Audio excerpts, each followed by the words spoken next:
અને મહાવીર સ્વામીની જન્મ જયંતિ. જન્મ કલ્યાણક તો ચૈત્ર સુધી તેરસ ના આવે એટલે તે દિવસે જન્મ જયંતિ ગણાય, પરંતુ આજે પર્યુષણ પર્વમાં એક આમનાઈ પ્રમાણે ચોથા દિવસે, બીજી આમનાઈ પ્રમાણે પાંચમા દિવસે કલ્પધર નામનો ઉત્સવ કહેવાય છે અને તે દિવસ આજે છે. એટલે કે આપણે આજે શ્રી મહાવીર જન્મ વાંચનની વિચારણા કરવાનો પ્રયત્ન કરીશું. તે પહેલાં મહાવીર સ્વામીના જન્મ કલ્યાણકને દિવસે તો નહીં કરે, પરંતુ પર્યુષણ પર્વ દરમિયાન જે 14 સ્વપ્નની ઉછામણી બોલી અથવા તો સ્વપ્નની વાત વંચાતી હોય છે તે, તો આ 14ના આંકડામાં એવી શું વિશિષ્ટતા છે, એવું શું સામર્થ્ય છે કે જેથી 14 જ સ્વપ્ન અને 14ની જ બધી વાત આવે? તો કે આ રાજલોક છે, સમસ્ત સૃષ્ટિ અખિલ બ્રહ્માંડ એ જ 14 રાજલોક વચ્ચે કહેવાય છે, 14 રાજલોકમાં વેચાયેલો છે. સાદી ભાષામાં ત્રિભુવન કહીએ છીએ, ત્રિલોક કહીએ છીએ, તો અહીંયા જીનાગમની પરિભાષાથી 14 રાજલોક હોવાથી 14નું મહાત્મ્ય કાંઈક વિશેષ દેખાય છે. જ્ઞાનના અતિચાર પણ 14, પ્રતિદિન ધારવાના નિયમ પણ 14, અશાતા વેદનીયના પ્રકાર પણ 14, શિષ્યને શાસ્ત્રોમાં અપાતી ઉપમા પણ 14, સાધુ ભગવંતના લિંગ પણ 14, અને મહાવીર સ્વામી જેમની આજે વાત કરી રહ્યા છીએ તે ચરમ તીર્થંકર દેવાધિદેવ શ્રી શ્રમણ ભગવંત મહાવીર સ્વામી, એમના સાધુ સમુદાય એટલે કે શ્રમણ સંપદા પણ 14,000 સાધુ ભગવંતની હતી. એ જ 14નો આંકડો આગળ જાય છે કે જીવ સ્થાન પણ 14 છે, પૂર્વ પણ 14 છે, પૂર્વધારી પણ 14 છે. સમુદ્ર મંથન સમયે જે કંઈ નીકળ્યું, રત્ન સંપત્તિ પ્રાપ્ત થઈ, એને પણ ગણો તો 14 રત્ન જ પ્રાપ્ત થયા. ચક્રવર્તીને ઘેર પણ 14 રત્ન ઉત્પન્ન થાય છે, 7 એકેન્દ્રિય રત્ન અને 7 પંચેન્દ્રિય રત્ન. જંબુદ્વીપ આખામાં જુઓ તો મહાનદી પણ 14 જ છે. 14 પલ્યોપમ સ્થિતિવાળા જીવો છે, સાગરોપમ સ્થિતિવાળા જીવો પણ 14 છે. 14,000 વર્ષે તો આહારની ઈચ્છા થાય એવા દેવો પણ છે, અને 14 પખવાડિયે શ્વાસોચ્છ્વાસ લે અને મૂકે એવા પણ દેવો છે. અને ભૂતગ્રામ પણ 14 કહેવાય છે. સ્ત્રીના આભૂષણ ભલે શણગાર 16 કહેવાતા હોય પણ આભૂષણ 14 જ કહેવાય છે. ગુણસ્થાનક પણ 14 કહેવાય છે, અને જેની વાત કરવાની છે તે સ્વપ્ન પણ 14 કહેવાય છે. તીર્થંકર દેવના માતુશ્રીને આવતા સ્વપ્ન તે 14 સ્વપ્ન છે. એક આમનાઈ શ્વેતાંબર આમનાઈ 14 સ્વપ્ન કહે છે, દિગંબર આમનાઈ 16 સ્વપ્ન કહે છે. આપણે વિચારવાનું છે કે બે કયા વધારે સ્વપ્ન છે. નાનો મોટો મતભેદ તો હોઈ શકે છે. આ તીર્થંકર દેવના માતાને 14 સ્વપ્ન બિલકુલ સ્પષ્ટ દેખાય છે, અને એ જ ચક્રવર્તીના માતાને 14 સ્વપ્ન તો દેખાય છે, પરંતુ આછા ઝાંખાને અસ્પષ્ટ દેખાય છે. આટલો બંનેના માતુશ્રીના સ્વપ્નમાં ફરક છે. અહીંયા વાત એમ હતી કે 14ની બદલે 16 કેનાર દિગંબર આમનાઈમાં એવી બે કઈ વસ્તુ મૂકી છે કે જેથી 16 સ્વપ્ન કહેવાય છે. તો એક ભવનવાસ એટલે કે નાગભવન કહેવાય છે, એનું એક સિમ્બોલ લીધેલું છે, અને બીજું જે છે તે મત્સ્ય યુગલ, જે અષ્ટમંગલમાં આપણે કહીએ છીએ. વસ્તુ ખરેખર જુઓ તો સિંહાસન ગણો, મત્સ્ય યુગલ ગણો કે નાગભવન ગણો, એ ત્રણેય વસ્તુ અષ્ટમંગલમાં આવી જતી હોય છે. કોઈ વાર એને ભદ્રાસન કહીએ છીએ, કોઈ વાર એને સિંહાસન કહીએ છીએ. તો એ જ વસ્તુ, એ જ બે આમાં પણ સ્વપ્ન લઈ લીધા છે. એટલે મુખ્ય વાત તો એમ હતી કે 14નું આટલું મહત્ત્વ છે, તો એ 14 ગુણસ્થાનક અને 14 સ્વપ્નની વાત કેવી રીતે સુસંગત થાય છે તેનો યથાશક્તિ વિચાર કરીએ. સ્વપ્નો તે સ્વપ્નો દિન કા હો યા રાત કા, સપના સપના હોય, સપના અપના સા લગે કિંતુ અપના કદી ન હોય. એટલે કે સ્વપ્ન જ છે, પોતાનું કોઈ દિવસ હોઈ શકતું નથી, રાત્રે આવે કે દિવસે આવે, પરંતુ એને સ્વપ્ન જ કીધું છે. આ બધા જ જ્ઞાની પુરુષોનો સુર કોઈકે એવી રીતે મૂકી દીધેલો છે. અને આમ જુઓ તો સ્વપ્ન એટલે શું થયું, તો કે સુપન કહીએ છીએ, સ્વપણું કહીએ છીએ. તો કે અહીંયા પણ એવો જ અર્થ બેસે છે કે સ્વ વત્તા પન એટલે કે સ્વપન. સ્વપ્ન બોલવાની બદલે સ્વપન એટલે કે પોતાપણું છે. એટલે કે આપણને પોતાનું જ સ્વપ્ન આવ્યું હતું, મને જ આવ્યું હતું, મેં જોયું હતું, મેં મારી નરી આંખે, સગી આંખે, ભલે બંધ આંખે જોયું છે, પરંતુ જોયું છે એમ ખુમારીપૂર્વક સ્વપ્ન આવ્યું હોય તે વાત કરી શકે છે. તેને મારું જ લાગે છે, સાચું જ લાગે છે, એ પણ વિચારવા જેવું છે. હવે મહાવીર જયંતિની વાત કરતાં કલ્પધરની વાત કરતાં કલ્પધરનું બીજું એવું શું મહાત્મ્ય છે, તો કે કલ્પ શબ્દ જ બતાવે છે, કલ્પનાવાળી નથી. કલ્પ એટલે યુગ કે કાળની વાત નથી, પરંતુ કલ્પ એટલે આચાર. એટલે જે આચાર સંહિતા બતાવી છે, આચાર સમાચારી બતાવી છે, એ જેમાં બતાવી છે તે શાસ્ત્રનું નામ કલ્પસૂત્ર છે. કેટલીક વખત તેને આપ બારસા સૂત્ર પણ કહો છો. આપણે બારસા સૂત્ર શબ્દથી પણ પરિચિત છીએ. શું કામ બારસા સૂત્ર છે? તો કે 1200 શ્લોક પ્રમાણ છે, એમાં 1200 શ્લોક આવેલા હોવાથી એ બારસા સૂત્ર કહેવાય છે. અને કોઈક શ્રાવકના ઘરમાં અથવા તો કેટલાક જિનાલયમાં, કેટલાક શાસ્ત્ર ભંડારમાં સુવર્ણ અક્ષરે અંકિત કલ્પસૂત્રની પ્રતિ ઘણી જોવા મળે છે. એના દર્શન કરવાનું સદભાગ્ય જેને હોય તેને હોય. એટલે કે એ સુવર્ણ અક્ષરે અંકિત વર્ષો પહેલાં, 500 વર્ષ પહેલાં, 700 વર્ષ પહેલાં પણ કોઈએ કરી છે, અત્યારે પણ બધા કરાવે છે, આપણે જાણીએ છીએ. ઇતિહાસની આરસીમાં જોતાં ગુજરાતનું પાટનગર, તે વખતનું પાટનગર, કેપિટલ, રાજધાની જે કહેતા હોય તે, એ વલ્લભીપુર હતું અથવા વલ્લભીનગર હતું, જે આપણે વડાવલ્લભી બોલીએ છીએ ભાવનગર જિલ્લામાં તે. તો એ વલ્લભીપુર અને એ વખતનું વડાવલ્લભી, એમાં દેવર્દી ગણી ક્ષમા શ્રમણ આચાર્ય ભગવંતે 500 બીજા આચાર્ય ભગવંત સાથે મોટી કન્વેન્શન કરી કે પરિષદ ભરી કે એકત્રિત થયા અને ઘણી બધી ચર્ચા વિચારણાના અંતે, વાંચનાના અંતે જે શ્વેતાંબર રામનાઈના શાસ્ત્રો છે એને સુસંબદ્ધ કર્યા કે આ પ્રમાણે દશવૈકાલિકજી છે, આ પ્રમાણેની ચુલિકા છે, આ પ્રમાણે આચરણ સૂત્રજી છે, એની નિર્યુક્તિ છે, એની ટીકા છે, એમ બધા જ શાસ્ત્રોની જે છટણી કરવામાં આવી, પસંદગી કરવામાં આવી અને ખાસ તો સુસંગત રીતે સુબદ્ધ કરવામાં આવ્યા, ગ્રંથસ્થ કરવામાં આવ્યા. તે હતું વિક્રમ સંવત 523ની સાલ. તે વિક્રમ સંવત 523ની સાલમાં આ બધું થાય છે. અને એવામાં વલ્લભીપુરના રાજા ધ્રુવસેન અને તેનો એકનો એક પુત્ર યુવરાજ જે કયો તે અકાળે અવસાન પામ્યો. એના શોકમાંથી એ કેમેય બહાર આવતા નથી. એને શોકમગ્ન કોઈથી જોવાતું નથી. પ્રજાજનો આ સાધુ ભગવાન સમક્ષ ધ્યાન નાખે છે, પોકારે છે કે આ રાજાને કેમ સમજ પડે, કઈ પ્રજા કે કયા ઘરમાંથી કોઈ ન ગયું હોય એવું નથી. દરેક ઘરમાંથી કોઈને કોઈ ગયું છે. એક ભૂમિ પણ એવી નથી કે જ્યાં કોઈ જીવે જન્મ મરણ ન કર્યા હોય. છતાં આ રાજા એક પુત્રના શોકમાં કેટલો બધો ગમગીન છે અને આનો કાંઈક ઉપાય કરવા જેવો છે. અને તે વખતે આમ જનતા સમક્ષ કલ્પસૂત્ર વાંચવાની શરૂઆત થઈ, શુભારંભ થયો. એટલે ત્યારથી કલ્પસૂત્ર વંચાય છે, બાકી પહેલાં વંચાતું નહોતું. એટલે ગૃહસ્થો, શ્રાવકો, સંસારમાં કોઈ કલ્પસૂત્ર વાંચી શકતું નહીં અને સાંભળ્યું પણ નહોતું. પરંતુ હવે કલ્પસૂત્ર ઠેર ઠેર વંચાય છે, પર્યુષણમાં તો ખાસ વંચાય છે. તો એનો શોક ઉર્ફે એની પાછળ રહેલો મોહ હતો એ દૂર કરવા માટે આ કલ્પસૂત્રની શરૂઆત થઈ છે. બીજી રીતે કહું તો શ્વેતાંબર સમાજમાં, શ્વેતાંબર રામનાઈમાં જે 12 અંગ કહીએ છીએ એવી રીતે 12 ઉપાંગ પણ છે. શાસ્ત્રોની વાત ચાલે છે. એમાં જે એક ઉપાંગ છે એનું નામ દશાશ્રુત સ્કંદ છે. એ દશાશ્રુત સ્કંદ નામના ઉપાંગમાં 8મી દશામાં, એટલે કે 8મા વિભાગમાં, 8મા અધ્યયનમાં મહાવીર સ્વામીના 5 કલ્યાણકનું ઉર્ફે મહાવીર સ્વામીનું આખું જીવન ચરિત્રનું વર્ણન છે. આ પર્યુષણ કલ્પ, આ જીન કલ્પ, આ સ્થવિર કલ્પ, એ 3 વિષય પણ આવે છે અને તેનું જ નામ કલ્પસૂત્ર છે.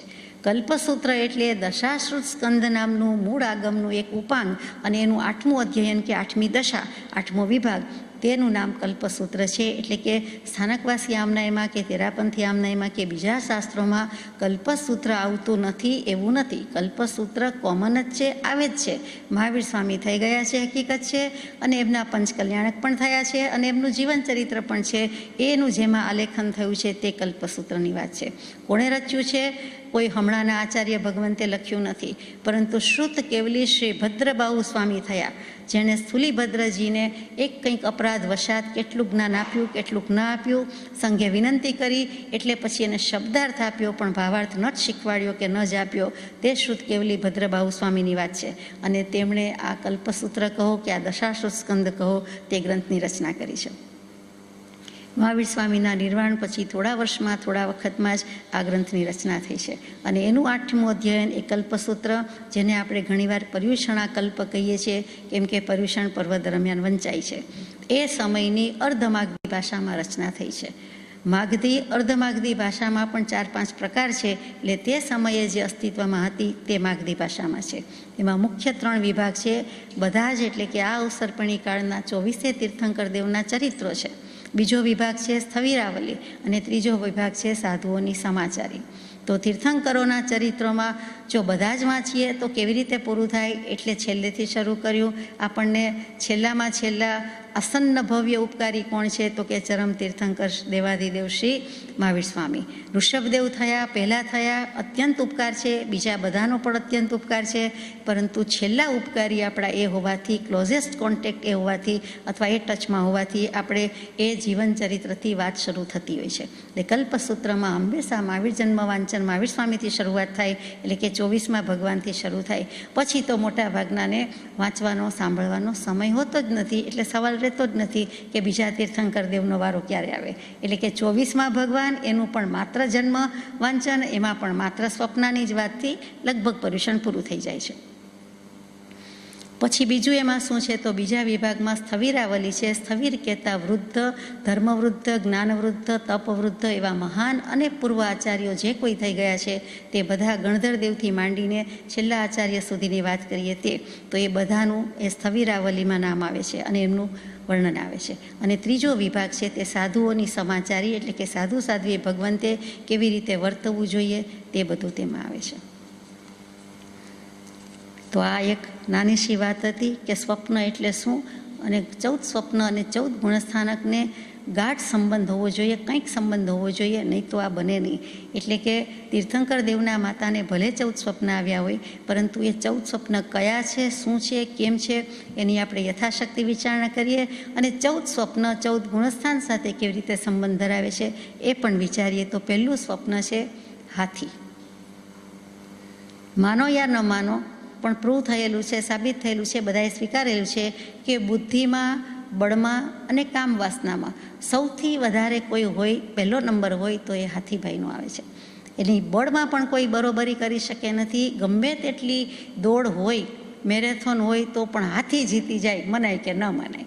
સિંહ, કૂતરા, શિયાળ ગમે તેટલી સ્પીડમાં દોડતા હોય, બીજા પણ કેટલાક દોડતા હોય, તો પણ હાથીની સ્પીડમાં કોઈ ના આવે.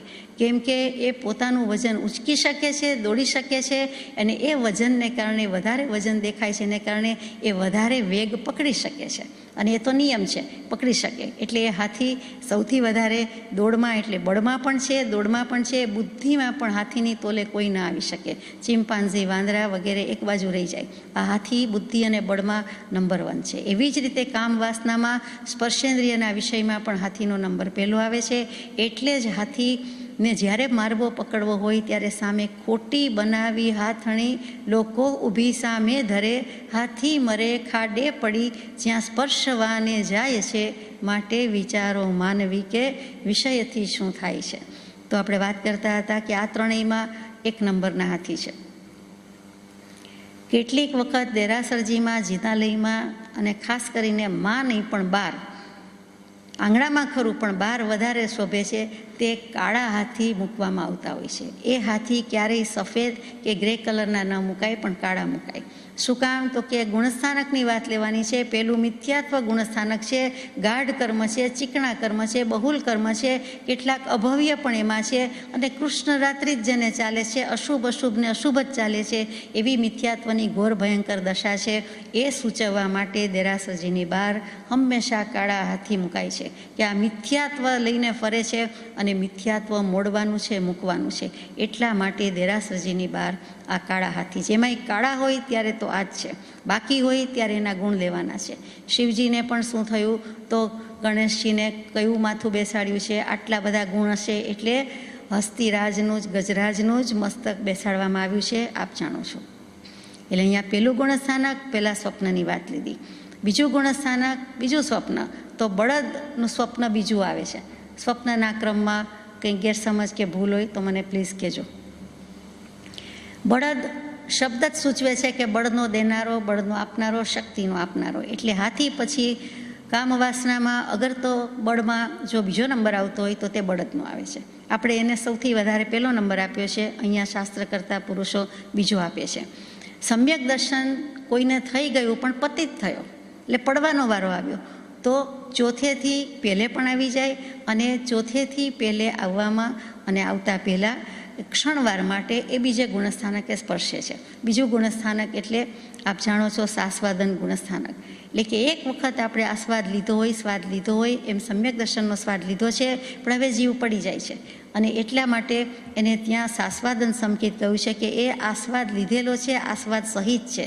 સ્થૂળ દૃષ્ટાંત મૂક્યું છે કે કોઈ જીવને કોઈ પણ કારણે વોમિટ થઈ જાય, ઉલટી થઈ જાય, વમન થઈ જાય, તો એને છેલ્લે શું જમ્યા છે અથવા તો શું હતું અથવા જેનું પણ નીકળ્યું હોય તે એને અંશે ભલે ન ગમતો પણ અણગમતો સ્વાદ મોઢામાં રહી જાય છે. કોઈ પણ વ્યક્તિ આમાં ના નહીં પાડે. તો એ એક વખત ચાખ્યું છે, ખાધું છે, આરોગ્યું છે, પેટમાં પધરાવ્યું છે, એ સ્વાદ રહી ગયો છે, કોઈ પણ હિસાબે રહી ગયો છે. એવું જ સમ્યક દર્શન થઈ ગયું પણ પડવાનો વારો આવ્યો કોઈ પણ કારણે, તો એ ભૂલી જતો નથી, એને એ સ્વાદ ભલે ટેસ્ટફુલ પણ રહી જાય છે.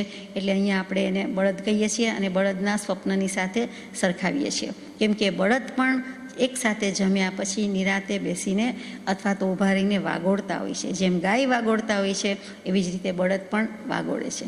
એટલે કે અહીંયા એની સાથે આપણે સરખાવીએ છીએ. ત્યાર પછી ત્રીજું સ્વપ્ન છે સિંહનું. સમ્યક દર્શન પહેલાંની ભૂમિકા તે મનોમંથનની ભૂમિકા છે. મિશ્ર ભાવો હોય છે, એટલે મિશ્ર ગુણસ્થાનક તે ત્રીજું ગુણસ્થાનક અને સ્વપ્નું છે તે ત્રીજું સિંહનું છે. એટલે સિંહ કેવો છે તો કે આ હાથી કરતાં, બળદ કરતાં ઓછી કામવાસના ધરાવે છે. વર્ષમાં કદાચ એકાદ વખત જ એ ઉપભોગ કરે છે. એવી જ રીતે બળમાં અને બુદ્ધિમાં નહીં પણ બળમાં પાવરધો છે, છતાં પહેલો હાથી, બીજો બળદ અને ત્રીજો સિંહ મૂક્યો છે. સિંહ ગમે તેટલો શૂરવીર છે, પરંતુ શૂરવીરતાને છાજે તેવું જ કૃત્ય કરે છે કે ભૂખ્યા રહેવાનું સ્વીકારે પણ જે તે ખોરાક કે આહાર તો ન જ લે. એવી જ રીતે ભૂખ્યો હોય તો જ એ શિકાર કરે કે તરાપ મારે કે જમી જાય, નહીંતર એના પેટ પર, એના શરીર પર ટેસ્ટથી સસલું ફરી શકતું હોય છે. આપે કદાચ જોયું હશે, વાંચ્યું હશે. તો સિંહ પર સસલું આરામથી રમી શકે, ફરી શકે. એને ભૂખ હોય તો જ એ શિકાર કરે, તરાપ મારે નહીં તો ન કરે.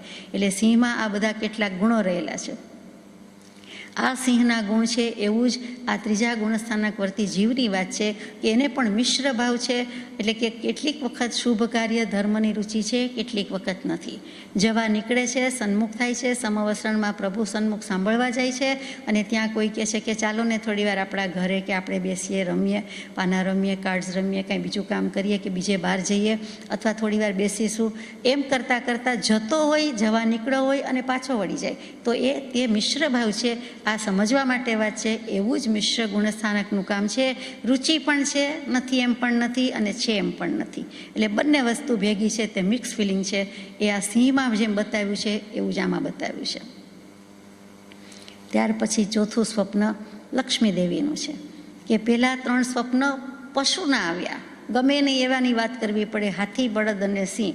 જોકે સર્વોત્કૃષ્ટ પશુ કે પ્રાણી છે, તેમ છતાં આપણને એમ થાય કે એની વાત લેવાની. તો આ દૃષ્ટિમાં યશોઈ જયજી મહારાજ ફરમાવે છે કે પશુ ટાળી સુર રૂપ કરે, જે સમકિતને અવદાત રે, એ ગુણરાજ તણો ન વિસારું વાલા, સંભારું દિન રાત રે. આ ત્રણ ગુણસ્થાનકની વાત હતી, એ પશુ સમાન જ છે. ચોથે ગુણસ્થાનકે આવે અને પાંચમી દૃષ્ટિમાં આવે ત્યારે સમ્યક દર્શનની પ્રાપ્તિ છે. વેદાંત દર્શન પ્રમાણે આત્મજ્ઞાનની 7 ભૂમિકામાં પણ જ્યારે ચોથી ભૂમિકામાં આવે છે, પાંચમી ભૂમિકામાં આવે છે, ત્યારે એને કહ્યું જાય છે. એટલે કે આત્મજ્ઞાન કહ્યું જાય છે, સમ્યક દર્શન કહ્યું જાય છે. તો લક્ષ્મીજીનું સ્વપ્ન વધારે જાય એ વધારે બધાને ગમે. શું કામ? તો કે ઘરે પણ લક્ષ્મીની છોડ ઉડે, લક્ષ્મીની પ્રાપ્તિ થાય, એવું એક લૌકિક વચન છે, લૌકિક માન્યતા છે. હકીકતમાં લક્ષ્મી દેવીનું સ્વપ્ન લેવું એટલે આત્મલક્ષ્મીને આપણે આદર કરીએ છીએ અને ઘરમાં પધરાવીએ છીએ કે હું આત્મા છું, પણ મને મારી આત્મલક્ષ્મી મુક્તિ સુંદરી સાથે હજુ કંઈ કનેક્ટ નથી થયું. તો માટે મારે લક્ષ્મીજીનું સ્વપ્ન જોઈએ છે કે જેથી હવે હું મારા આત્માની લક્ષ્મી પામું. કેવલ જ્ઞાન જ્યારે પામું ત્યારે, મોક્ષ જ્યારે પામું ત્યારે, એની પહેલાં જે થાય છે તે સમ્યક દર્શન પામું. એટલા માટે આ લક્ષ્મીજીનું સ્વપ્ન લેવાતું હોય છે. જીવે જુદા ભાવ કરીને, વિચિત્ર ભાવ કરીને, તદ્દન લૌકિકમાં લઈ જઈને લક્ષ્મીની પ્રાપ્તિ માટે જ આ સ્વપ્નની વધુ ઉછામણી થાય, વધુ બોલી થાય અને ઘરે લઈ જવાનું ગમતું હોય છે. પણ એ ઠીક નથી. વિતરાગના માર્ગમાં માગવું એ તો મરી જવા કરતાં પણ ખરાબ છે. એ વિતરાગનો માર્ગ ત્યાં જ જુદો પડે છે, એ આપણે જાણીએ છીએ. તો અહીંયા ચોથું ગુણસ્થાનક અવિરત સમ્યક દૃષ્ટિનું છે. લક્ષ્મી કેટલીક વખત શુભ હોય, કેટલીક વખત અશુભ હોય. અહીંયા સમ્યક દર્શન થાય છે એટલે આત્મલક્ષ્મી છે એટલે શુભ થઈ. જો ધનલક્ષ્મી હોય એટલે કે લૌકિકમાં વપરાતી લક્ષ્મી હોય તો તેને અશુભ લક્ષ્મી કહી છે, એટલે એને આપણે ધનલક્ષ્મી કહીએ છીએ અને આને આપણે શુભલક્ષ્મી અથવા આત્મલક્ષ્મી કહીએ છીએ. આ લક્ષ્મી દેવીની વાત. પછી પાંચમું સ્વપ્ન અને પાંચમું ગુણસ્થાનક, તો પાંચમું પુષ્પમાળા એનું સ્વપ્ન આવે છે. ફૂલને તો જોતાં જ શું આવે? એની નરમાશ, મુલાયમતા, કોમળતા અને ખાસ કરીને સુગંધ.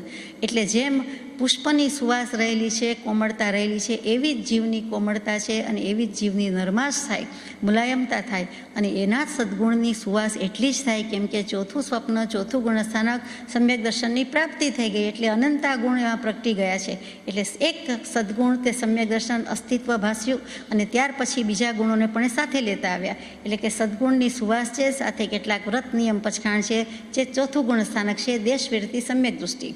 પરંતુ પુષ્પની માળા ગમે તેટલી સુંદર હોય પણ થોડાક સમયની વાત છે, એટલે કે થોડીક કલાક પછી એ કરમાઈ ચાલે છે. કેમ કે એ અધૂરું છે, અપૂર્ણ છે, એટલે ત્યાં સુધી સુગંધ છે પણ પછી કરમાઈ જાય છે. જો દેશવિરતી સમ્યક દૃષ્ટિ આગળ ન જાય, એટલે કે ચારિત્રવંત ન થાય, સર્વવીરતી ન લે, તો એની પણ કેટલીક પ્રગતિ અટકી જાય છે. એટલા માટે ત્યાં બતાવે છે કે પુષ્પમાળાની જેમ જ એને પણ આગળ જવા માટે પુરુષાર્થ કરવાનો છે. અને મહાવીર સ્વામીએ આ પુરુષાર્થ બધો કર્યો છે, એટલે આપણે વિચારણા કરીએ છીએ. પુષ્પમાળાના તો અર્થ જે રીતે ઘટાવા હોય એ રીતે ઘટાવી શકાય, પણ અહીંયા અત્યારે અવિરતી સમ્યક દૃષ્ટિ પ્રમાણે બેસે છે. અને બીજું પણ ગણો તો અર્થઘટન થઈ શકે કે જે કેટલાક સંઘવી થાય છે, ઉપદાન કરે છે, માળા પહેરે છે, માળ પહેરે છે, વગેરે વગેરે. કૃપાદેવે તો આપણને પહેરાવી જ છે, આપી જ છે, મોક્ષમાળા આપી દીધી, એટલે કંઈ ઉપદાનની જરૂર જ રહી નથી. તો એ જે છે તે મોક્ષમાળ પહેરવાની વાત છે. અગર તો સીધી સાદી માળા પહેરવાની વાત છે. એ માળા જાણે કે જીવને સંબોધીને કહે છે કે તું આટલે આવ્યો, સમ્યક દર્શનની પ્રાપ્તિ કરી, તેથી હું તને અભિનંદન આપું છું, એમ કરીને પુષ્પમાળાનું સ્વપ્ન પણ ત્યાં સાર્થક થાય છે. ત્યાર પછીનું છઠ્ઠું સ્વપ્ન તો કે ચંદ્ર, અને ગુણસ્થાનકમાં આવ્યા તે આપણે પ્રમત્ત સંયત આવ્યા, એટલે કે સર્વવીરતી, એમાં પ્રમત્ત સંયત આવ્યું. તો ચંદ્ર સર્વવીરતી હોવા છતાં પણ ચંદ્રમાં પણ ડાઘ છે, કલંક છે, એબ છે, દોષ છે. એવી જ રીતે સંયત થયા, મુનિ થયા, વૈરાગ્ય આવ્યો, દીક્ષા લીધી, ચારિત્ર પર્યાય છે, તેમ છતાં સર્વસંગ પરિત્યાગ હોવા છતાં કેટલોક સમય પ્રમત્ત અવસ્થા આવીને ઊભી રહે છે. કેમ કે પ્રમત્ત સંયત ગુણસ્થાનક છે, એટલે કે કેટલોક વખત તો પ્રમાદ આવ્યા વિના રહેતો જ નથી. તો જેમ ચંદ્રમાં ડાઘ છે, તેવી રીતે એમને પણ સંયમમાં આ કંઈક પ્રમત્ત અવસ્થા આવી જાય છે. એટલે ત્યાં આપણને છઠ્ઠું ચંદ્રનું સ્વપ્ન પણ બેસે છે. સાતમું સ્વપ્ન સૂર્યનું આવે. તો કે પ્રમત્તમાંથી જ્યારે મુનિ અપ્રમત્ત દશામાં જાય છે ત્યારે જડાહળા છે, એટલે સૂર્ય જેવું દેદીપ્યમાન તેજ અને પ્રકાશ હોય છે. એટલા માટે ત્યાં સાતમું અપ્રમત્ત ગુણસ્થાનક અને સાતમું સૂર્યનું પણ પ્રતીક છે, સ્વપ્ન છે. સાતમે હંમેશા રહેતા નથી, અંતર્મુહૂર્ત જેટલી જ સ્થિતિ હોય છે. તો શું થાય? તો કે છઠ્ઠે આવી જાય છે, પ્રમાદ છે. એટલે કે ચંદ્ર અને સૂર્યની જાણે જોડી હોય તેમ સૂર્યમાંથી એ પાછો પ્રમાદ કરે છે, ત્યારે પાછું છઠ્ઠે આવી જાય છે ગુણસ્થાનકે, એટલે કે ચંદ્ર પ્રત્યે જતું રહે છે તેમ. એ છઠ્ઠે સાતમે જે ઝોલા ડોલા ખાતું હોય છે તે પણ આમાં સાબિત થઈ જાય છે. ત્યાર પછી આઠમું સ્વપ્ન ધજા. ધજા ક્યારે કોઈ ફરકાવે? જૂના જમાનામાં તો એવું જ હતું કે મેડલ કે ચંદ્રક લઈને ફરે અથવા તો ધજા ફરકાવવાની વાત ઘણા વર્ષ સુધી હતી, હમણાં સુધી હતી, અત્યારે પણ કદાચ ક્યાંક હશે. 56 કરોડ રૂપિયા હોય, 56 કરોડ ડોલર હોય તો પણ મકાન પર ધજા ફરકી જાય. એના પરથી સમજી જવાનું, વધારે હોય તો આવી જ જાય, પણ ઓછા હોય તો પણ એમ કેમ કહેવાય કે હવે એને ત્યાં ધજા ફરકે છે, એટલે 56 કરોડનું ધન તો છે ને છે. 56 કરોડના આસામી તો ચોક્કસ છે. આજે આંકડો નાનો લાગે છે, પહેલાં મોટો લાગતો હતો. તો એ જે ધજાની વાત છે, ક્યાંય પણ ફતેહ કરે, વિજય મેળવે, એટલે ધજા પતાકા હોય. એક શાસ્ત્ર કરતાં આગળ તો એક શાસ્ત્રી અથવા તો એક દર્શનની વ્યક્તિ બીજી દર્શનની વ્યક્તિને, તત્વજ્ઞાનીને મળે, એટલે જે ઘમસાણ થાય, વાદ વિવાદ થાય, કલ્પના જલ્પનાની છોડ ઉડે, અંતે એક જીતે એક હારે, અને પછી મૂકી દે એક ચંદ્રક અથવા તો એક ધજા વધી જાય. યશો વિજયજી મહારાજ કેટલી બધી ધજા લઈને થોડા વખત સુધી ફરતા હતા, તે વાત યાદ આવે. પણ ગણધર ભગવંત જરાય એવી ધજા ફરકાવતા નથી. તો આપણે વાત કરતા હતા ધજાનું સ્વપ્ન. તો એ શું કામ ધજા ફરકાવે, કેવી રીતે બેસે છે? તો કે 8મા અપૂર્વ ગુણસ્થાનકમાં આવી જાય છે.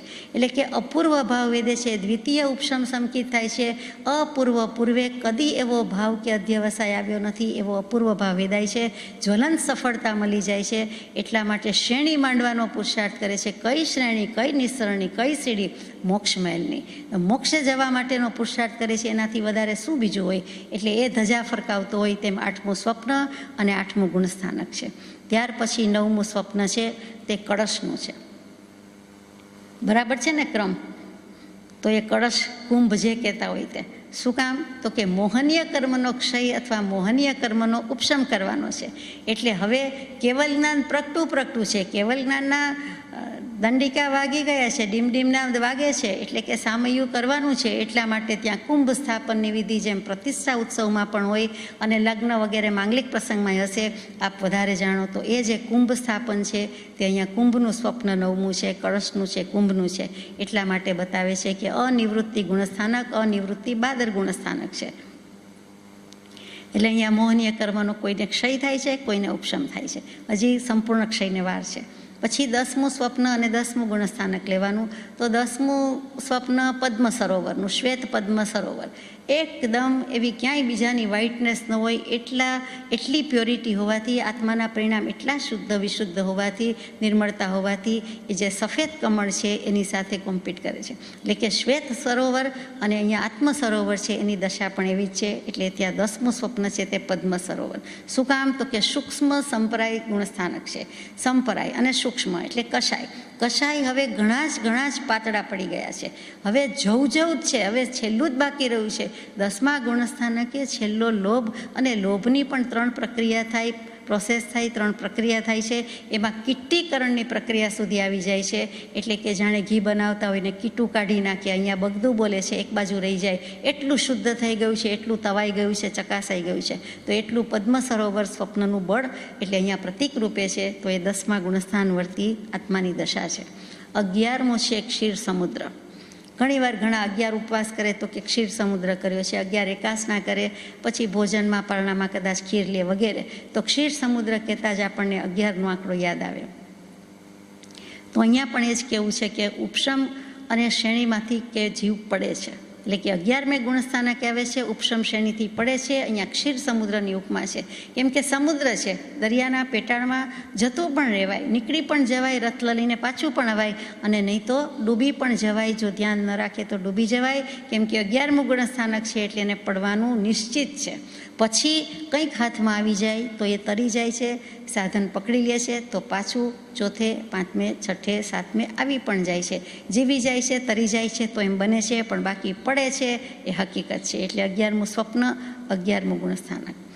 12મું દેવ વિમાન, કે આટલી હદે આવી ગયા, આટલી પ્રગતિ કરી દીધી છે. એટલે ઊંચે આકાશમાં એક પતંગ ઉડતી હોય તો પણ એમ થાય કે કેટલી ઊંચે છે ને કેટલી આગળ જાય છે. પ્લેન જતું હોય તો પણ એમ થાય. નવા કોઈએ કીધા હોય ગ્રહ છે તો પણ બધા જોવા બેસે કે આ શું છે. હેલિસ કોમેટ નીકળ્યો હતો વચ્ચે, તો એ પણ જોવાનું મન થાય કે આ શું છે. તો આ દેવ વિમાનની એ જ સૂચના કેવી છે, એમ જ બતાવે છે કે આકાશમાં જે ઊંચે જોઈએ છે, ઉર્ધ્વ ગતિ છે, પ્રગતિ છે, એવી જ રીતે આ પ્રગતિ સૂચક છે, દેવ વિમાન છે. આકાશમાં જોવું પડે છે, ઊંચે જોવું પડે છે. કેમ કે 12મું ક્ષીણ મોહ ગુણસ્થાનક છે. એટલે કે મોહનીય કર્મનો ક્ષય કરી નાખે છે. ક્ષીણ મોહનો તદ્દન ક્ષય થઈ ગયો. એટલે બીજું શું હોય તો કે તરત જ પછી કેવલ જ્ઞાન હોય. એટલે કેવલ જ્ઞાન પહેલાં દેવ વિમાનની વાત મૂકી દીધી છે. ત્યાર પછી 13મું છે સ્વપ્ન રત્ન રાશિ, રત્નનો સમૂહ. તો ઘણો બધો ઢગલો દેખાતો હશે સ્વપ્નમાં, પણ મુખ્ય રત્ન તો આપણે 3 જ કામના છે: સમ્યક દર્શન, સમ્યક જ્ઞાન, સમ્યક ચારિત્ર. આ 13મું ગુણસ્થાનક છે. કેવલ જ્ઞાનની પ્રાપ્તિ છે, રત્નત્રયની સંપૂર્ણપણે પ્રાપ્તિ છે. એટલે રત્ન રાશિ દેખાય એમાં નવાઈ નથી. અહીંયા રત્નત્રયની પ્રાપ્તિ થઈ ગઈ, 13મા ગુણસ્થાનક આવી ગયા, અને કેવલ જ્ઞાન પણ ઉપલબ્ધ થઈ ગયું. અને બાકી હતું તો 14મું સ્વપ્ન અગ્નિશિખા. અગ્નિશિખા શું? તો કે અગ્નિ જ્યારે પણ પ્રજ્વલિત થાય છે ત્યારે એનો સ્વભાવ જ છે કે ઊંચે જ જાય. એને ગમે તે એંગલથી રાખો, ગમે તે દિશામાં રાખો, ગમે તે પ્રયત્ન કરો, કરી જોવા જેવો છે, એ ઊંચે જ જાય, એ ઉર્ધ્વગામી જ સ્વભાવ છે. તો અહીંયા પણ આત્મા સિદ્ધ થાય છે, અયોગી સ્વભાવ, અયોગી ગુણસ્થાનકને પ્રાપ્ત કરે છે, પછી સિદ્ધશિલા પર જવાનું થાય છે, ત્યારે ઉર્ધ્વગામી સ્વભાવ જ છે, એ નીચે જતો જ નથી. આમ પણ કોઈનો દેહ ત્યાગ થાય છે તો એ આત્મા સૌથી પહેલાં તો ઉપર છેક સુધી ઉછળી શકે છે વિધિન નો ટાઈમ, અને પછી પાછો જ્યાં જન્મ લેવાનો છે ત્યાં જાય છે, સિદ્ધ થાય છે ને તો જન્મ લેવાનો આવતો નથી. એટલે અહીંયા અગ્નિશિખા કહેતા યોગ રહિત છે પણ કેવલ જ્ઞાન સહિત છે. સિદ્ધશિલામાં કેવલ જ્ઞાન જતું રહેતું નથી, એવી રીતે લઈને ત્યાં પહોંચી જાય છે. અને અગ્નિ કેવો છે તો કે વિશિષ્ટ, ઘણો વિશિષ્ટ, ધુમાડા વિનાનો અગ્નિ છે. એમાં કોઈ ધુમાડા નથી, કે એમાં દેખીતી રીતે કોઈ વાટ જેવું નથી, શિખા જેવું નથી, એવો જે છે તે. એટલે કે જ્ઞાન અને ધ્યાનરૂપી અગ્નિથી, તપ વગેરેથી બળી ગયું છે, બધા જ કર્મો બળીને ભસ્મીભૂત છે. અને હવે લોકાકાશ અને અલોકાકાશ વચ્ચે આવેલી સિદ્ધશિલા, લોકાકાશના છેલ્લે છેડે આવેલી સિદ્ધશિલા, ત્યાં નિવાસ કરે છે, એટલે ત્યાં પહોંચી જાય છે. અહીંયા અગ્નિની વાત આવી એટલે આપણને ભક્તામળ સ્તોત્રની ગાથા યાદ આવે. આપ કદાચ દરરોજ ગાતા હશો. 16મી ગાથા. निर्धूमवर्तिरपवर्जित तैलपुरा कृत्स्नं जगत्त्रयमिदं प्रकटीकरोषि गम्यो न जातुमरुतां चलिताचलानां दीपो परस्त्वमसि नाथ जगत्प्रकाश. તીર્થંકર દેવના માતાને તો માત્ર સ્વપ્ન આવ્યા અને જન્મ આપ્યો મહાવીર સ્વામીને. મહાવીર સ્વામીએ તો આ 14 ગુણસ્થાનક વડોટવાના હતા. કોઈ પણ જીવે મોક્ષે જવું હોય, આપણે જવું હશે તો 14 સ્વપ્નની એષણા કરવાની નથી. તીર્થંકર દેવે કયા કર્યા પ્રમાણે કરવાનું છે, પરંતુ તીર્થંકર દેવના માતા કે પિતા થઈને સંસાર કરવાનો કે માગવાનો નથી. એમના માતાને સ્વપ્ન આવ્યા એટલે તીર્થંકર દેવના માતા થવાનું કે પિતા થવાનું સદભાગ્ય વિચારવા જેવું નથી, પરંતુ સંસારથી મુક્ત થવાનું વિચારવાનું છે. એનામાં શું એવી મહાવીરતા હતી કે મોક્ષે ગયા, અથવા તો કેવી રીતે પુરુષાર્થ કર્યો કે મોક્ષે ગયા. આ 14 સ્વપ્ન, 14 ગુણસ્થાનક પરથી આપણે બોધ તો એ લેવાનો છે. અને અહીંયા અગ્નિ કયો છે કે નિર્ધૂમ વર્તિરપ વર્જિત તૈલપુર.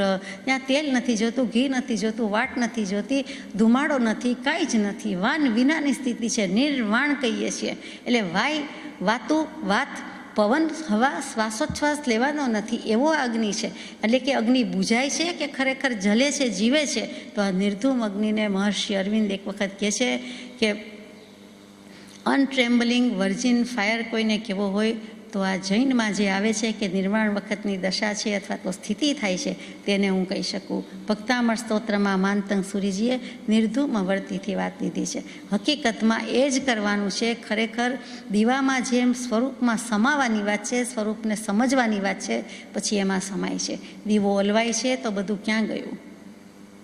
દીવો દેખીતી રીતે દ્રવ્ય દીવાની વાત કરીએ છીએ તો બધું ક્યાં ગયું? કેટલીક વખત ઘી પણ પડ્યું હોય છે, કેટલીક વખત વાટ પણ પડી હોય છે, છતાં ઓલવાઈ જાય છે. સરસ પેટાવ્યો હોય છે, પ્રગટાવ્યો હોય છે તો પણ ઓલવાઈ જાય છે. પવન પણ નથી હોતો તો પણ ઓલવાઈ જાય છે. ત્યાં સમજવાનું છે. અથવા તો ઓલવાતો નથી પણ છેલ્લે પૂરો થાય છે ને ઓલવાય છે તો સમજવાનું છે કે એ પોતાનામાં સમાઈ ગયો.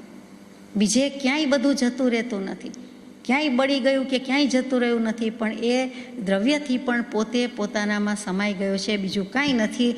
એ જ વસ્તુ દ્રવ્ય દીપક ઉપરથી ભાવ દીપકમાં લેવાની છે કે પોતે પોતાનું સ્વરૂપ સમજીને એમાં સમાઈ જવાનું છે.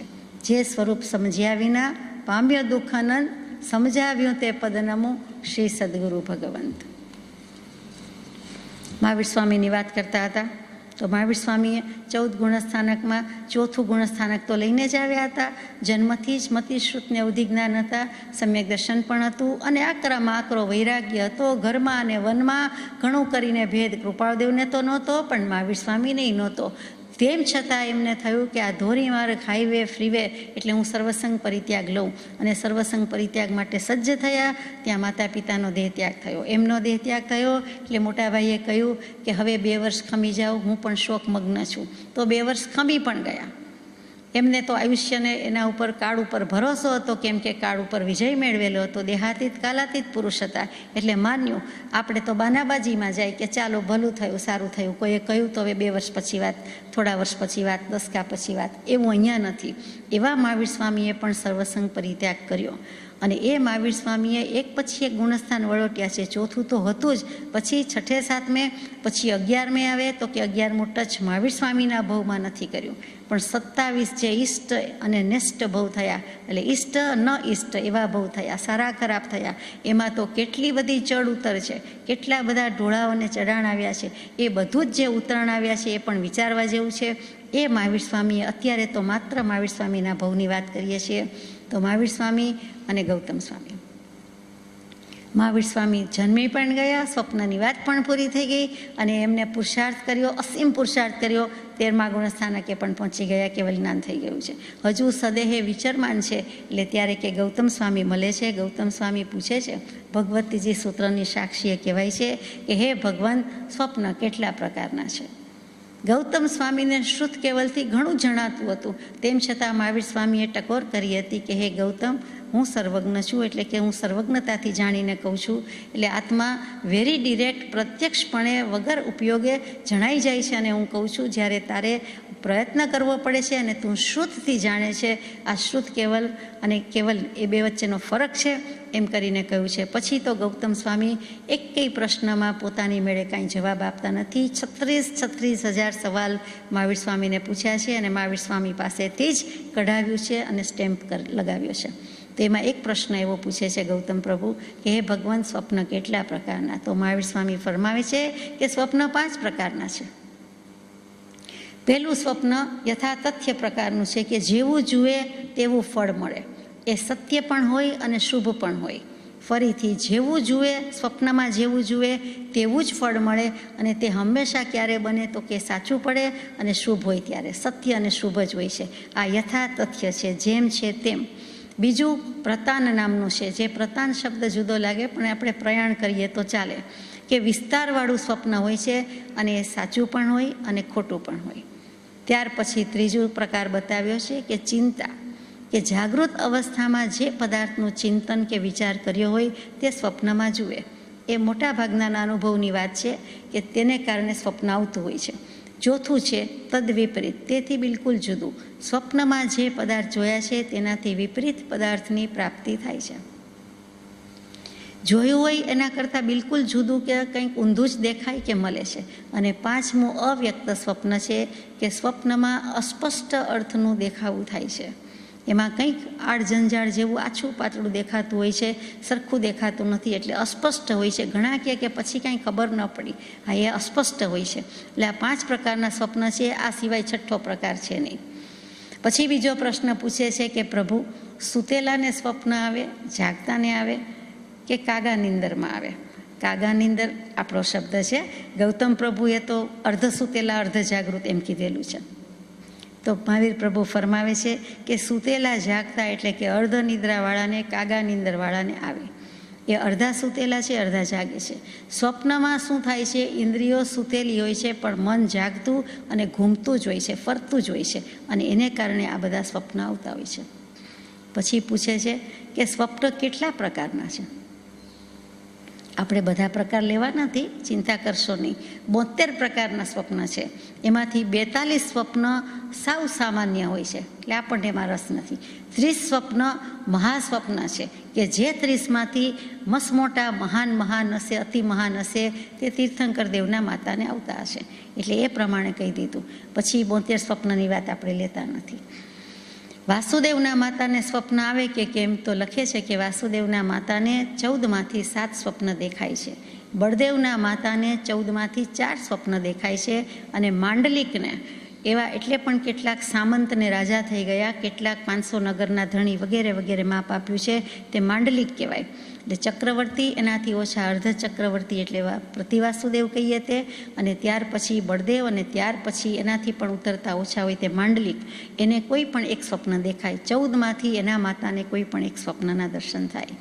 તીર્થંકર દેવના માતાને 14 અને સ્પષ્ટ એકદમ પ્રગટ દેખાય, જડાહડા થતું હોય. ને ચક્રવર્તીના માતાને 14 સ્વપ્ન દેખાય, પણ ઝાંખા દેખાય અને અસ્પષ્ટ દેખાય. એટલે ત્યાં ફેર પડી જાય છે. આમ જુઓ તો મેડિકલ પોઈન્ટ ઓફ વ્યૂ કે પ્રેક્ટિકલ પોઈન્ટ ઓફ વ્યૂથી જુઓ, ઘણું રિસર્ચ ચાલે છે જગતમાં, જબરજસ્ત આના વિશે ચાલે છે કે સ્વપ્ન કેમ આવે, કોને આવે, કેટલા આવે. અને ડૉક્ટર્સ કહેતા પણ હોય છે કે દરેક જીવને ઓછામાં ઓછા કેટલાય સ્વપ્ન રોજ આવતા જ હોય, પણ એને યાદ રહેતું નથી. જાણે કે પડખા ફેરવતા હોય એવી રીતે પડખા ફેરવવાનું તો સમજાય અને કરી બતાવ્યું છે કે એમણે પ્રયોગ કરીને મૂક્યું છે, પરંતુ દરેકને સ્વપ્ન આવે જ એ તો ગળે ઉતરે તેવી વાત નથી, પણ જે હોય તે. પરંતુ હકીકતમાં શું છે તો કે આપણા દરેકના કંઠમાં, ગળાને કહીએ, કંઠને કહીએ, તે કંઠમાં કે કંઠ પાસે હિતા નામની નાડી આવેલી છે. એ નાડી જ્યારે પ્રવૃત્ત થાય છે, એક્ટિવેટ થાય છે, ત્યારે કોઈ પણ જીવને સ્વપ્ન આવે છે, બાકી આવી શકે નહીં. બોલાવ્યું આવતું નથી, એની મેળે જ આવે. અને એ કંઠમાં, ગળા પાસે, કંઠ પાસે જે કયો તે, કંઠમાં કયો કે કંઠ પાસે, એ નાડીનું નામ હિતા છે. આપણા શરીરમાં, માનવ શરીરમાં અસંખ્ય નાડી છે, સંખ્યામાં ન આવે એટલી નાડી છે. મેડિકલ સાયન્સ પણ ન કે એટલી. આ રક્તવાહિની, શિરા, ધમનીને કોઈ ગણી શક્યું નથી, અને ગણે તો પણ એ આંકડો ખોટો પડે, કારણ કે આ નંબરમાં, સંખ્યામાં આવી શકે નહીં. એ અસંખ્ય નાડીમાંથી મુખ્ય પછી 24 નાડી, એમાંથી મુખ્ય 10 અને એમાંથી મુખ્ય 3. એ મુખ્ય 3માં ઈડા, પીડા, પિંગલામાં આ નાડી આવતી નથી, પણ હિતા નામની નાડી મુખ્ય 10 નાડીમાં જરૂર આવે છે. આપણને આની સાથે શું મતલબ તો કે સ્વપ્નની વાત છે, અને કૃપાળદેવે મૂક્યું છે એ પણ વિચારવાનું છે. અને 500મા પત્રમાં મહાવીર સ્વામીએ આ પાથ કેવી રીતે કાપ્યો, આ મોક્ષ પંથ કેવી રીતે ગયા એ વિચારવાનું છે, માટે લઈએ છીએ. તો 500મા પત્રમાં શું કહ્યું, કેવલ જ્ઞાન થતાં પહેલાં અને પછીની વાત આવી ગઈ કે વિચારની ઉત્પત્તિ થવા પછી શ્રી વર્ધમાન સ્વામી જેવા મહાત્મા પુરુષે ફરી વિચાર્યું કે આ જીવનું અનંતથી અનંતકાળને વિશે જન્મવું મરવું થયું, છતાં એની નિવૃત્તિ કાં થતી નથી, કેમ થતી નથી. પછી સદબોધના અત્યંત વર્ધમાન પરિણામે, અથવા તો અત્યંત સદબોધના વર્ધમાન પરિણામે વિચારતા ભગવાન મહાવીરે જે ભૂલ દીઠી તે જીનાગમમાં ઠામ ઠેર ઠેક ઠેકાણે કહી છે. એ કઈ ભૂલ છે? પોતે કહે છે કે એમ તો અનંત પ્રકારના જીવ છે, એટલે અનંત પ્રકારની ભૂલ લાગે છે, અનંત વિશેષ લાગે છે, પરંતુ સર્વ જીવની મૂળભૂત અને બીજભૂત ભૂલ એવી કઈ રહી ગઈ છે કે જે ભૂલના ટળવાથી સર્વે ભૂલ ટળે છે, જે ભૂલના મટવાથી સર્વે ભૂલ મટે છે.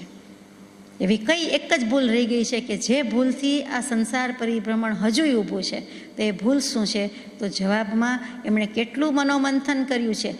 12 વર્ષ અને 6.5 માસ લાગ્યા છે દીક્ષા પછી કેવલ જ્ઞાનની પ્રાપ્તિ સુધીમાં. આ 12.5 વર્ષની પણ 12 વર્ષ 6 મહિના અને 15 દિવસનો અસીમ અને અકાટ્ય પુરુષાર્થ કર્યો છે. ત્યારે છેલ્લે મળ્યું છે, લાદ્યું છે તે આ કે એક જ ભૂલ છે જીવની મૂળભૂત બીજભૂત. ઉપયોગ ચૂકી જાય છે એ જીવની મૂળભૂત ભૂલ છે, એ જીવની બીજભૂત ભૂલ છે. પરને પોતાનું માનવું એ મોટી ભૂલ છે, અને એને કારણે એ ઉપયોગ ચૂકી જાય છે. પણ શબ્દશઃ જવાબ તો આમ જ છે કે ઉપયોગ ચૂકી જાય છે. આત્મા પાસે ઉપયોગ લક્ષણ તો છે જ, એ ઉપયોગ લક્ષણથી જીવ અને અજીવ જુદા પડે છે, પરંતુ ઉપયોગ પોતાની પાસે હોવા છતાં શુભ અશુભ કર્યા કરે છે, શુદ્ધ ઉપયોગમાં નથી, આત્માના ઉપયોગમાં નથી. જો એ આવી જાય, થઈ જાય તો એ ભૂલ નીકળી જાય. એટલે એક વખત જો આવી જાય, એક વખત ઉપયોગ સમ્યક થઈ જાય, એક વખત ઉપયોગ શુદ્ધ થઈ જાય, અરે એક સમય માટે થઈ જાય તો પણ એનો ભયો છે, બધી જ ધજા ફરકાવી દે તેવી વાત છે. અહીંયા 500મા પત્રમાં કૃપાળદેવે ઘણું કહી દીધું છે, અને મહાવીર સ્વામીની વાત બીજો મહાવીર થઈ ગયો, બતાવી ગયો, અને પાછું ત્યાંથી શીખીને આવ્યા. મહાવીર સ્વામીના છેલ્લા અંતેવાસી શિષ્ય એવા પરમ કૃપાળદેવ પોતે એ જોઈને આવ્યા હોય કે મહાવીર સ્વામીનો ઉપયોગ કેમ હતો, મહાવીર સ્વામી શું કહેતા હતા, કેમ બેસતા હતા, કેવી યત્ન રાખતા હતા, કેવો ઉપયોગ રાખતા હતા, એ બધું લઈને આવીને કહેનારા કોણ આજે? જે એમ કહી શકે કે પૂર્ણ વિતરાગ જેવો બોધ અમને સહજે સાંભળી આવે છે. અમે જે બોધ સાંભળીને આવ્યા છીએ એ આજે પણ અમને સાંભળી આવે છે, જેમ છે તેમ સાંભળી આવે છે, અને પછી તે પ્રમાણે કંઈ જ છુપાવ્યા વિના, કોઈ જ શક્તિ ગોપવ્યા વિના, જ્યારે જેમ જેટલું યોગ્ય લાગ્યું તેમ યથાતથ્ય અનુભવીને આપણને આપીને ગયા. આનાથી મોટો ઉપકાર આ પરમ કૃપાળદેવનો પણ શું હોઈ શકે? જે તીર્થંકર દેવ પાસેથી લઈને આવ્યા અને તેમાં કોઈ જ જાતનું મેળવણ નાખ્યા સિવાય, કંઈ પણ ઉમેરો કર્યા સિવાય જેમ છે તેમ કહેવું અને કરી બતાવવું એ નાની સૂની વાત નથી. એ મહાસિદ્ધિ છે અને મહા આત્મસિદ્ધિ છે. આત્મસિદ્ધિ કહેતા જ બધું આવી જાય તો પણ આપણાથી મહાસિદ્ધિ કહેવાઈ જાય છે. તે બીજા મહાવીર સ્વામીએ શું કીધું સ્વપ્ન બાબતમાં? તો કે શ્રી આત્મસિદ્ધિ શાસ્ત્રમાં કહ્યું કે પુરુષાર્થ કરશો તો કાંઈ વિશેષ દૂર નથી. આ કાળ ખરાબ નથી. હીન પુણ્ય કે મંદ પુણ્ય જીવોને હિસાબે કાળ વગોવાયો છે. હકીકતમાં પુરુષાર્થ કરશો તો તમારી પાસે જ છે અને પુરુષાર્થ પ્રેરક વચન છે, ટંકોત્કીર્ણ વચન છે. એટલા માટે આત્મસિદ્ધિજીમાં કહી દીધું કે જેમ કોઈ વ્યક્તિને ગમે તેટલું લાંબુ સ્વપ્ન આવે, ગમે તેટલા વર્ષ પહેલાંનું આવે, ગમે તેટલા યુગ પહેલાંનું આવે કે ગમે તેટલી દૂરી પર રહેલું આવે, તો પણ એ જાગે છે ત્યારે એ સ્વપ્ન પૂરું થઈ ગયું હોય છે. એનો કોઈ ખેદ અફસોસ હોતો નથી. કદાચ કોઈ વાર ખુશાલી હોઈ શકે. તો એવી જ રીતે આત્મસિદ્ધિ શાસ્ત્રમાં કહી દીધું, વાલા કોટી વર્ષનું સ્વપ્ન પણ વાલા જાગ્રત થતા સમાય રે વાલા, તેમાં વિભાવ અનાદિનો વાલા જ્ઞાન થતા દૂર થાય રે. મારા રાજ પ્રભુની વાણી રે, બીજા રામ કે વીરની વાણી રે. અનંતકાળથી અનાદિકાળથી ભલેને વિભાવ દશામાં રહ્યા, પણ હવે એ વિભાવ દશા આમ કરીને જતી રહે છે. કેવી રીતે? તો કે જેમ સ્વપ્ન આપણે જાગી જઈએ ને જતું રહે છે, તેમજ જો જાગી ગયા, જો સ્વભાવ દશામાં આવી ગયા, જો જાગૃત દશામાં આવી ગયા, જો ઉપયોગ જાગૃત થઈ ગયો, એટલે કે સ્થિર થયો, શુદ્ધ થયો, સમ્યક થયો, જાગૃત સ્વભાવને ભજે, તો ત્યારે ને ત્યારે આ અનાદિકાળની જે યાત્રા હતી, અનંતકાળની હતી, તે પૂરી થઈ જાય છે. રિઝર્વેશન મોક્ષ માર્ગમાં થઈ જાય છે, બુકિંગ થઈ જાય છે.